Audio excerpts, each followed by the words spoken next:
It's Monday morning, so we're gonna go try to finish this basement today. Jamie's bringing the scaffolding. We got so high Friday that we were like out of ways to get up high enough to lay the block, so he's bringing all the scaffolding. We're gonna try to have another huge, like crushing it kind of day and just be done with the block. And it's cold, it's below freezing, but I'm ready. I was about to leave and I realized I never ate breakfast. What? You ready, boys? Ow! See you, bud. See you, Bob. Love you. Ski resort.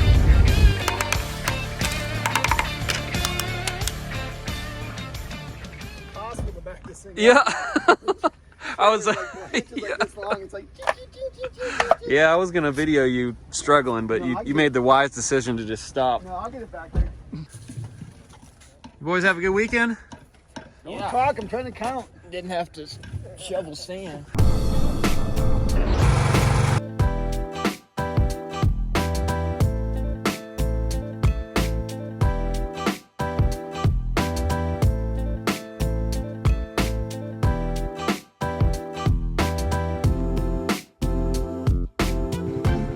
So that's our scaffold setup. Hopefully that'll get us to the top of 16 rows without having to set up any higher than that. We might have to set up a little higher. I don't like laying block like over shoulder height. It's cold and this looks like some Starbucks coffee. Yeah. Thanks, Mary. You're welcome. She wants this place built like stat. Cheers. Ray. Yo. Stop working. Oh, sweet. Drink some caffeine. Thanks. White chocolate. You don't have one for me? You don't drink coffee, do you? The gesture would be nice. Haven't seen my baby since that old Exeter sale. I'm using this torpedo level to level the block like this way, and the string line is my level the other way. So I want it flush with the string line and it'll be level. So all I do is just set this on here, little tap here, little tap there. That's it. 62. Get some Skittles. Egg sandwiches. How much insulin do you give yourself?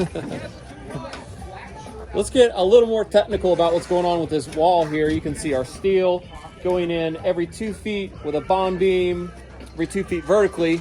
And this is a 10-foot wall at an 8-inch block. There is codes for such thing. And the code here is number 6 steel every 32 inches. We don't want to do number 6 steel. So you have to have the same like width of steel, the diameter of the steel in the wall per section of wall. So we're gonna do number 5 steel, which is 5/8 every 16 inches vertically.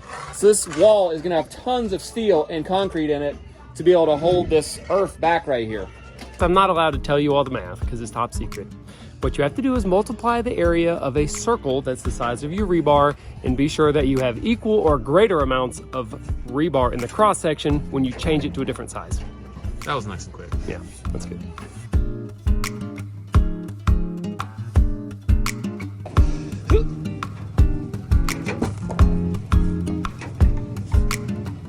They probably make fancier, mud boards, but a piece of Advantech works pretty good. I don't know.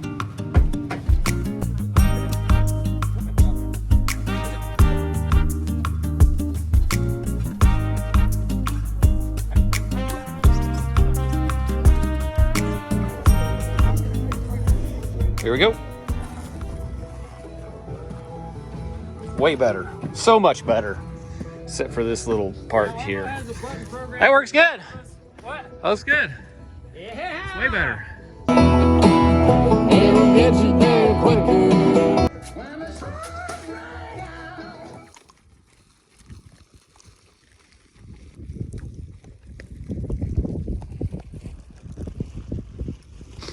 Thanks for the taco. You got it, bub. We're real close. We're getting there.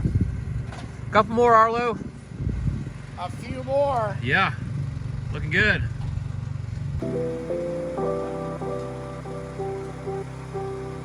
Yeah. There we go. Keep going. Okay, here we go.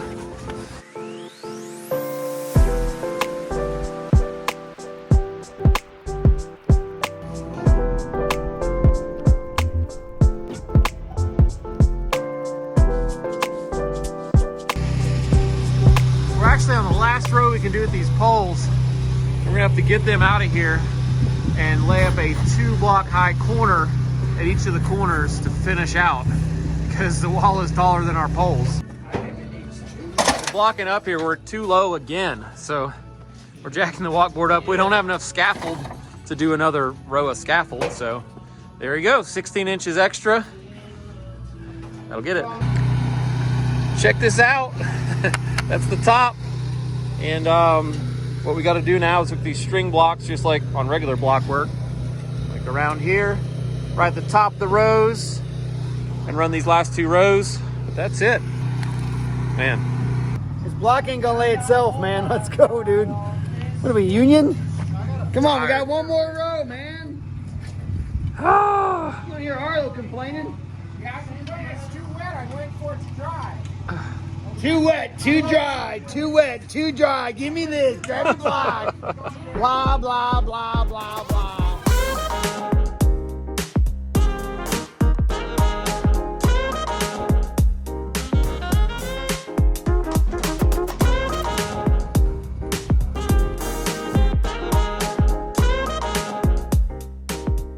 2 days of laying block.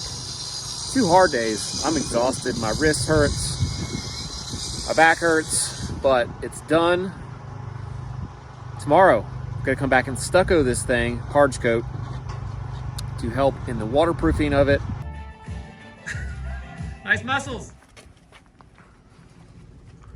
All right, Perk, we'll see you in the morning. Peace. About 10 or so. 10 o'clock. Got you.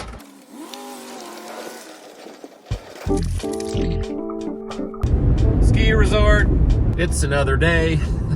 I'm headed back to the mountain. I've been on the phone with the plumber and the homeowner and then the plumber and then my wife and then the plumber again, and just getting everything lined up because we're ready for the slab plumbing. Today, we're gonna stucco the outside of these basement walls. Dude, so I walked in Dollar General this morning and I was behind this guy and he turned around and looked at me and he was like, "Holy man, look at that beard. That thing is nice." I think what we're gonna have to do is lean the ladder against the bank just like it is, climb up and just reach over.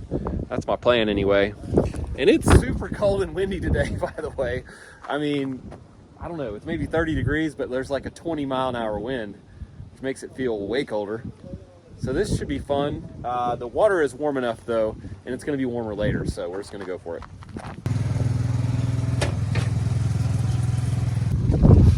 Get back here out of the wind. So we're gonna use that backpack, like pump sprayer, to spray this wall with water so that it's wet and the water doesn't get soaked out of the mortar too quickly because this is so porous, the block.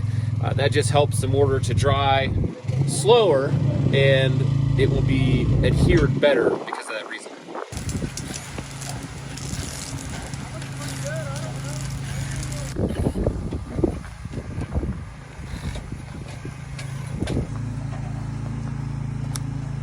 Look at the trowel selection we have. A wide variety of, I want a big square one. That's what I'm looking for applying this. And I want 2 of them so I can scoop the mud like that and then get up to the wall and then that's the big one.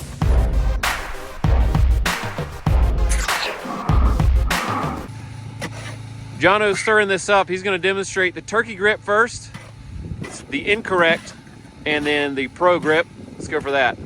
There you go. Hand on the T-handle. Let's talk about why we're doing this.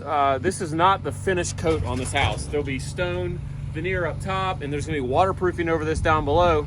The main reason is just for waterproofing because block is so porous.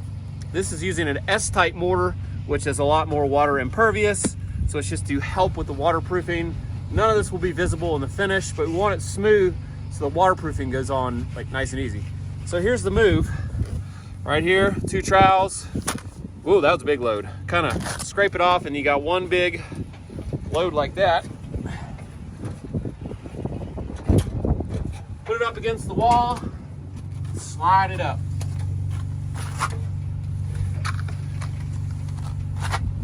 That's pretty much all there is to it, actually.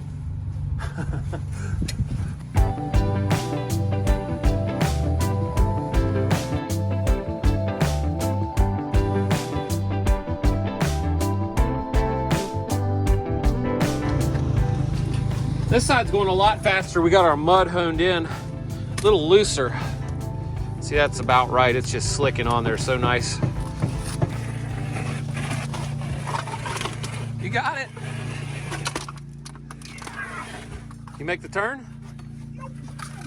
We got the bench with our mud boards. We don't have to bend down as much, and Ray's bringing us mud. We're laying it to it.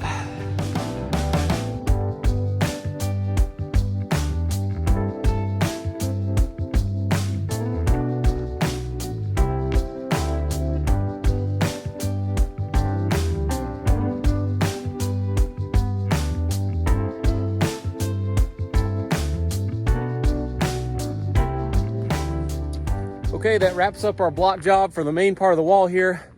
Now we're just gonna clean things out so when the plumber shows up, there's no scaffolding and rocks and debris all in his way. And that'll be the next episode, I think. So thanks for building with us today. Have a great one. We'll see you next time.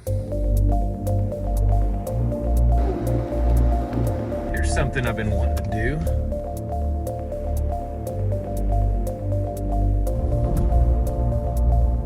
See that little road that's snaking through the valley? That's where I'm usually driving to work instead of turning up here. What I want to see is if there's snow up here. It was super cold last night, and these guys at this resort are really good at making, you know, man-made snow, and I bet they were doing it last night. So I want to take a look, see what it looks like, because I'm excited for ski season. If you didn't know it already, I love skiing. Okay, I'm seeing some white stuff up there. Let's head on down to the bottom. Oh yeah. There we go. That is looking white. So this is how they get it done up here. They got hundreds of these things and a pump system good enough to blow snow out of every single one of them to the top, which is like a half a mile and 900 feet higher up that way. So I just talked to the guest services lady here, and I think they're gonna open Friday, but today's Wednesday, so that's pretty awesome. These guys, they work so hard to get us the longest ski season in the entire East Coast, and that's awesome. So we'll be back.